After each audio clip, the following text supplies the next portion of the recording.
करते हैं खबरों की। बड़ी खबर का रुख करेंगे। प्रधानमंत्री मोदी ने इसरो को दी बधाई। LVM-3M6 की सफल लॉन्चिंग के लिए बधाई दी। अंतरिक्ष क्षेत्र में भारत की बड़ी छलांग। भारत की अंतरिक्ष यात्रा में गौरवपूर्ण मील का पत्थर साबित हुआ और ये भारत की हैवी लिफ्ट लॉन्च क्षमता को मजबूत करता है।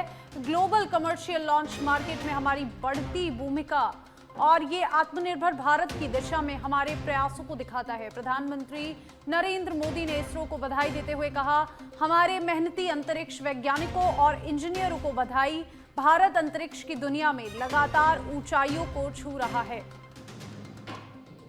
तो ये बड़ी खबर, आज इसरो ने ब्लू बर्ड का लॉन्च किया और इसी को लेकर आज प्रधानमंत्री मोदी ने इसरो को बधाई दी और सभी वैज्ञानिकों और इंजीनियरों को बधाई देते हुए LVM-3M6 की सफल लॉन्चिंग के लिए ये बधाई दी और बधाई देते हुए कहा, अंतरिक्ष क्षेत्र में भारत की ये बड़ी छलांग है। ये लॉन्चिंग मील का पत्थर साबित हुई है।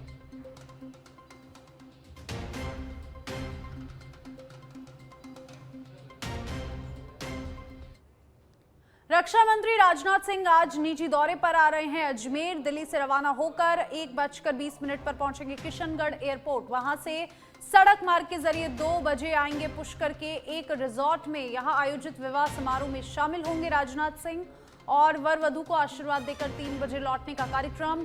किशनगढ़ एयरपोर्ट से लौटेंगे रक्षा मंत्री राजनाथ सिंह। यहां से राजनाथ सिंह का लखनऊ जाने का कार्यक्रम। तो एक निजी दौरे के चलते राजनाथ सिंह आज अजमेर आएंगे और एक विवाह समारोह में शामिल होकर वर वधू को आशीर्वाद देंगे और 3 बजे फिर उनका किशनगढ़ एयरपोर्ट लौटने का कार्यक्रम है। राजनाथ सिंह का आज एक निजी दौरा अजमेर में और यहां पर किशनगढ़ एयरपोर्ट पर उनके पहुंचने का कार्यक्रम। 1:20 पर पहुंचेंगे किशनगढ़ एयरपोर्ट और फिर विवाह समारोह में शामिल होंगे।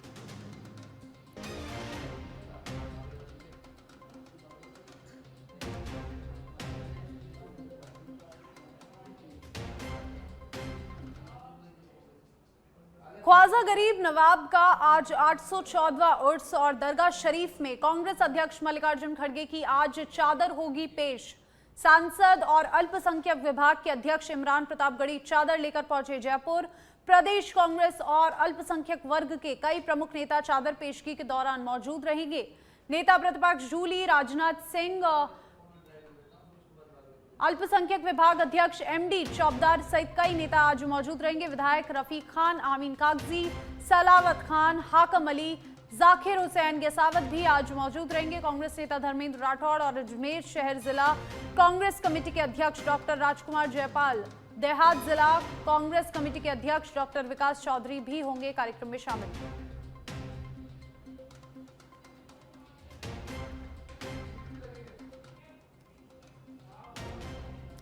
और अब आपको सीधा बीकानेर ले चलते हैं, जहां पर महाराजा गंगा सिंह विश्वविद्यालय का दीक्षांत समारोह। राज्यपाल हरिभाऊ बागड़े क्या कुछ कह रहे हैं, आपको सुनाते हैं। और आपके ध्यान में आया होगा कि थोड़ा बदल किया, नहीं तो वो सब एक एक पदवी वाले को अब हम पदवी देते हैं, वो पदवी हाथ में लेकर जाते हैं, बैठते हैं, लेकिन हमने बोला कि सब भाषण होने के बाद उनको फोटो सेशन करेंगे। ये क्यों हुआ तो मैं सवा साल से देख रहा हूँ। पहला दीक्षांत समारोह में भी देखा, बात के देखा, और 21-22 को मैं उदयपुर था और उदयपुर में सुखड़िया यूनिवर्सिटी में जब हमने पदवीदान किया तो बहुत से पदवीधारक बाहर गए, वापिस आए च नहीं और बोर्ड की खुर्ची खाली दिखी। मैं मेरे भाषण में जरा तैखी स्वरूप से नाराजी व्यक्त की थी कि थोड़ी सभ्यता की भी जानू रखना चाहिए, क्योंकि हमें स्कूल में और कॉलेज में ये पढ़ाई नहीं देता, ये कोई पढ़ता नहीं। भ्रष्टाचार मत करो। है कॉलेज में कहीं किसी के पाठ्य पुस्तक में एक धड़ा उसका, एक पाठ उसका नहीं। तो ऐसी आप अपने मन में कुछ आना, और वो सभ्यता का विषय रहा तो फिर वो ऐसा नहीं होता। दूसरे दिन वहाँ महाराणा प्रताप एग्रीकल्चर यूनिवर्सिटी का दीक्षांत समारोह था। ये पहले दिन का सुनकर वो उनके दिन की इससे बड़ा हॉल था, और हॉल 20 विद्यार्थियों से खचाखच भरा था। और हमने सब भाषण पूरे होने तक कोई भी एक ही छात्र छात्राएं हॉल छोड़ के बाहर नहीं गई।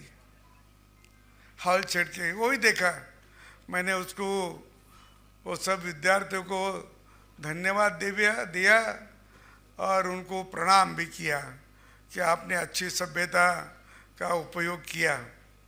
तो महाराणा गंगा सिंह का ये इसके नाम से ये विश्वविद्यालय पहचाने जाता है। और ये बीकानेर के यहाँ के राजे थे, उनका शासनकाल 1887 तो 1943 तक था। लेकिन उनमें मुझे एक बात बहुत स्पष्ट और अच्छी लगी, उसका मैं आपके सामने जिक्र करूंगा। गंगा नहर उन्होंने 1929 में वो पूर्ण हो गई, और यहाँ रेगिस्तान में हरियाली की फैलाई, इसलिए उन्हें आधुनिक भारत का भगीरथ कहा गया है।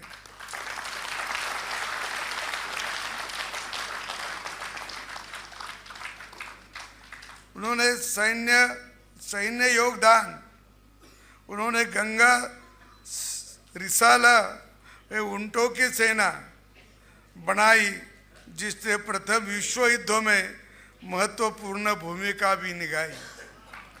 अभी जो अपने यहाँ जो राजे के पास सेना थी, अंग्रेजों के पास सेना थी, वो भारतीय सेना थी। उन्हीं को उन्होंने पहले महायुद्ध में, विश्व के पहले महायुद्ध में इनको लड़ाने को उधर गए थे, जर्मनी के साथ और किसी के साथ। तो इधर अपन वंदे मातरम कहा तो अंग्रेज लोग फटके मारते थे अपने को, लेकिन अपने सैनिक जब उनके बाजू से दूसरों राष्ट्र से लड़ते थे तो उनको जोर आने के लिए, ताकत आने के लिए ये अधिकारी सब अंग्रेज वाले सब वंदे मातरम की घोषणा देते थे। वंदे मातरम, वंदे मातरम। युद्ध भूमि पे क्यों? भारतीय लोगों को जोर आना और विरोधों की उनका लड़ाई में यशस्वी होना। यहाँ तो हम फटके खाते थे, लेकिन वहाँ हम भारत माता का जय वही लोग बोलते थे, क्योंकि वो भारतीय लोग थे। ऐसी इनकी भी एक सेना वहाँ थी। और ऐसा कि इनकी यहाँ से फिर हमारे गंगा सिंह जी की पहचान जो है, वो पहचान विश्व में हुई। अंतर्राष्ट्रीय पहचान में वे वर्साई की संधि की। उन्होंने संधि क्या की कि यहाँ के पंजाब के जो कोई राजे होंगे उस समय के, सरदार होंगे, उन्हें संधि की 1919 में। और वहाँ के पंजाब का सतलज नदी का जो पानी है, सतलज नदी का, वो बीकानेर तक या बीकानेर के भी आगे उन्होंने लाया। और महाराजा ने 1920 में सतलज नदी के पानी के लिए पंजाब और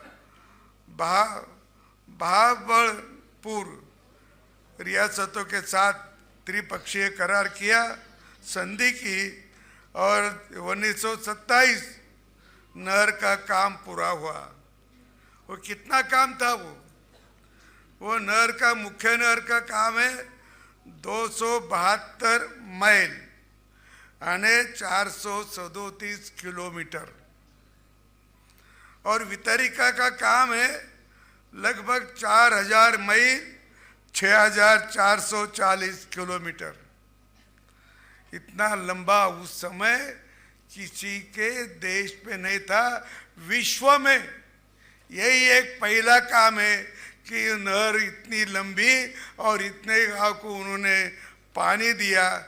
ये बहुत बड़ी बात है, आश्चर्य की बात है उस समय। और इसीलिए और उसी समय की एक याद मुझे अभी है कि 2027 को ये काम पूरा हो गया और एक ऐसा ही 2027 को एक काम पूरा हुआ, उसकी भी मालूमात मैं देता हूँ, विद्यार्थियों को कभी कभी काम आएगी। जब अंग्रेजों का राज कलकत्ता से चलता था, राइटर हाउस, वहाँ से जो फरमान निकलते थे, लिखे जाते थे करके उसको राइटर हाउस बोला और राइटर हाउस से सब कारोबार चलता था। लेकिन उनके मन भी ऐसा आया 1920 में कि अपन कलकत्ता से दिल्ली हेडक्वार्टर करेंगे या दिल्ली अपना प्रमुख स्थान करेंगे। और ऐसा उनको लगा तो उन्होंने 1921 में लोकसभा, राज्यसभा और मतलब जो दोनों के बीच में एक हॉल है, ये बांधने को शुरुआत की 1919 में और उसका काम पूरा हुआ 1927 में। वो लोकसभा का जो पहला भवन है अभी नया क्या हुआ है, उसको 100 साल हो रहे आगे एक साल के बाद। तो वो जो पहला लोकसभा राज्यसभा का उतना बड़ी बिल्डिंग बनाई वो 21 से माला को लेकर जारी विवाद के बीच आज मुरारका पीजी कॉलेज के सामने छात्र संगठन एसएफआई के बैनर तले जोरदार प्रदर्शन किया गया। प्रदर्शन कर रहे छात्रों ने अरावली की नई परिभाषा का विरोध करते हुए कहा कि 100 मीटर से कम ऊंचाई वाली पहाड़ियों को संरक्षण से बाहर करना पर्यावरण के खिलाफ है और छात्रों का आरोप है कि नई परिभाषा से खनन गतिविधियों को बढ़ावा मिलेगा, जिससे जलस्तर और जैव विविधता और पर्यावरण संतुलन को गंभीर नुकसान पहुंचेगा। प्रदर्शन के दौरान अरावली बचाओ और पर्यावरण बचाओ के नारे लगाए गए।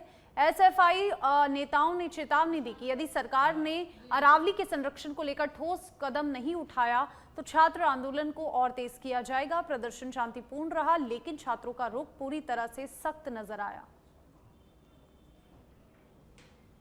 छात्र संगठन एसएफआई की जिला कमेटी की ओर से हाल ही के अंदर सरकार ने जो अरावली की जो 100 मीटर के डेफिनेशन दी है कि 100 मीटर के अंदर आने वाली पहाड़ियां जो अरावली की श्रृंखला में नहीं आएंगे। हम सरकार को कहना चाहते हैं कि ये 100 मीटर का सवाल नहीं है, ये 100 पीढ़ियों का सवाल है, क्योंकि सरकार एक और तो एक पेड़ माँ के नाम लगवाती है, जबकि दूसरी ओर अरावली के पेड़ों को नीलाम करने का कार्य करती है। इस देश के साहब ऐसे हैं जो एक पेड़ लगाते हैं और अपने दोस्तों से 100 पेड़। गोपाल कुमार शर्मा थाना गाजी अलवर फॉलो अप शिविर का किया अवलोकन। थाना गाजी उप खंड अधिकारी सविता शर्मा ने सुबह 10 बजे नगर पालिका परिसर में आयोजित हो रहे 16 दिसंबर से 24 दिसंबर तक शहरी शायरी समस्या समाधान फॉलो अप शिविर का अवलोकन किया। इस मौके पर उपखंड अधिकारी ने उपस्थित ग्रामीणों ने शिविर में किसी प्रकार की कोई समस्या तो नहीं आ रही, ग्रामीणों के कार्य हो रहे हैं या नहीं, या उनकी जानकारियां जुटाना और साथ ही उन विभागों की जानकारी बताई जिन विभाग के कर्मचारी और अधिकारी इस शिविर में भाग नहीं ले रहे हैं। उनको कारण बताओ नोटिस जारी किया और शिविर के अवलोकन के दौरान उपखंड अधिकारी सविता शर्मा, अधिशासी अधिकारी तरुण शर्मा, दीपक शर्मा सहित अनेक विभागीय अधिकारी मौजूद रहे। ये शहरी शिविर जो हमने लगाए हैं राज्य सरकार के आदेशानुसार ही हम लोग कार्य कर रहे हैं। इसमें अधिक से अधिक लोगों की एक तो सहभागिता हो, जो दिन प्रतिदिन की इनकी समस्याएं आ रही है, जैसे कोई सफाई की व्यवस्था है, कोई बिजली की व्यवस्था है, कोई जन आधार में KYC अपडेट करना है, या जन्म मृत्यु प्रमाण पत्र के संबंध में कोई शपथ पत्र वगैरह देखने हैं या जारी करने हैं।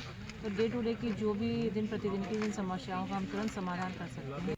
ये शहरी शिविर जो हमने लगाए हैं राज्य सरकार के आदेशानुसार ही हम लोग कार्य कर रहे हैं। इसमें अधिक से अधिक लोगों की एक तो सहभागिता। बांसवाड़ा जिले में मानवता को शर्मसार करने वाला सामूहिक दुष्कर्म का मामला सामने आया। जिले की एक विवाहिता महिला ने आरोप लगाया कि उनके साथ 9 बदमाशों ने मिलकर दुष्कर्म किया। घटना 22 दिसंबर की बताई जा रही है। पीड़िता अपने रिश्तेदार के साथ जा रही थी, तभी रास्ते में बाइक सवार बदमाशों ने जानबूझकर टक्कर मारकर उन्हें गिरा दिया। इसके बाद बदमाशों ने रिश्तेदार के साथ मारपीट की और महिला को सुनसान स्थान पर ले जाकर बारी बारी से दुष्कर्म किया। महिला की शिकायत पर पुलिस ने त्वरित कार्रवाई करते हुए 5 लोगों को हिरासत में लिया, जबकि अन्य आरोपियों की तलाश जारी है।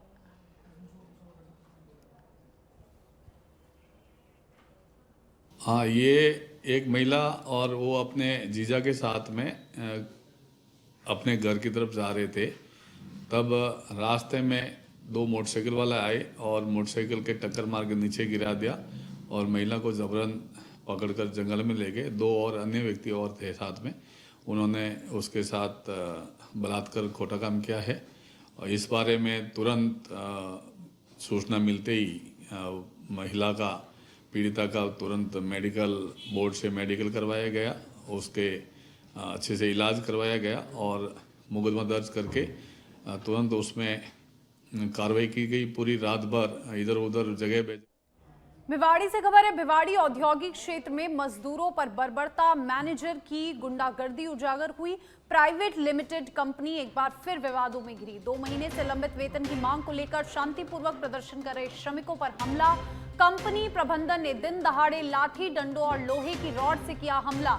हमले के वीडियो में मैनेजर साफ तौर से लाठी से मारते पीटते दिख रहा है। कंपनी के प्रबंधन मैनेजर के इशारे पर आधा दर्जन कर्मचारियों ने मजदूरों को बेरहमी से पीटा, जिसमें कई श्रमिक गंभीर रूप से घायल हो गए। श्रमिकों ने मैनेजर पर कार से कुचलने की कोशिश जैसे की और गंभीर आरोप लगाए।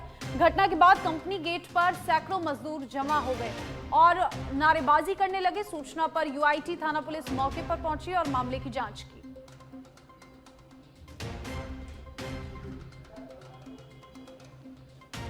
तो देखिए, गंभीर मारपीट का मामला सामने आया। श्रमिक पर गंभीर रूप से हमला किया गया और वीडियो भी सामने आया और अब ये वीडियो सोशल मीडिया पर वायरल हो रहा है। मैनेजर की गुंडागर्दी हुई उजागर। 2 महीने से लंबित वेतन की मांग को लेकर हमला हुआ है और भिवाड़ी से एक खबर, शांतिपूर्वक प्रदर्शन कर रहे श्रमिकों पर हमला किया गया और प्रबंधन ने लाठी, डंडों और लोहे की रॉड से हमला किया। हमले के वीडियो में मैनेजर साफ तौर पर नजर आ रहा है, जिसमें कई श्रमिक गंभीर रूप से घायल हुए और यह हमला दिन दहाड़े किया गया श्रमिकों पर। भिवाड़ी औद्योगिक क्षेत्र में मजदूरों पर बर्बरता।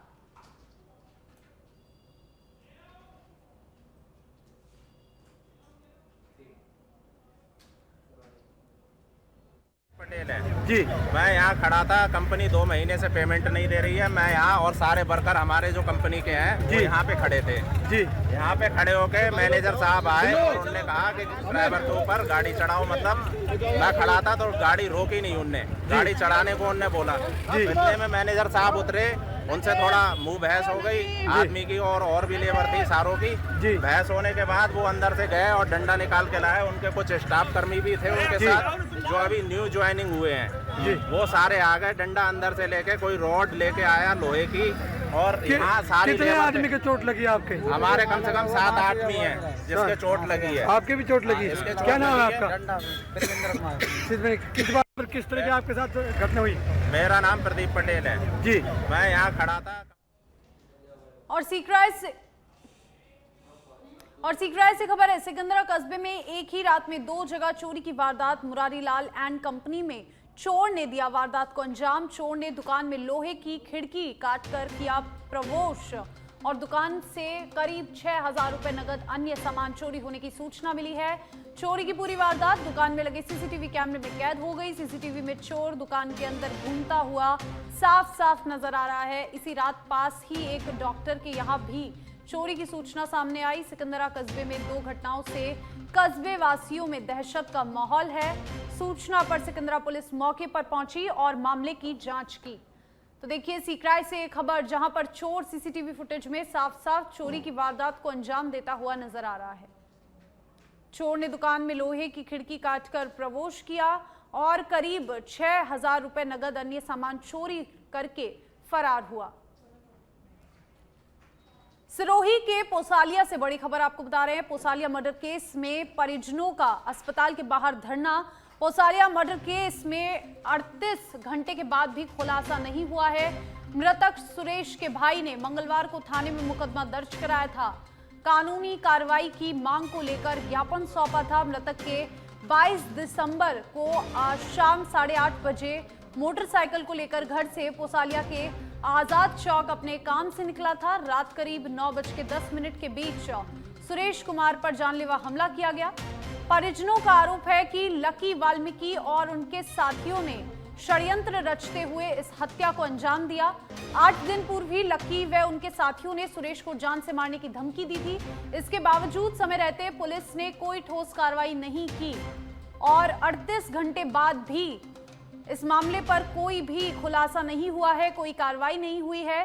सिरोही के पोसालिया से ये खबर जहां पर आजाद चौक अपने काम से निकला था और इसी दौरान उस पर जानलेवा हमला हुआ।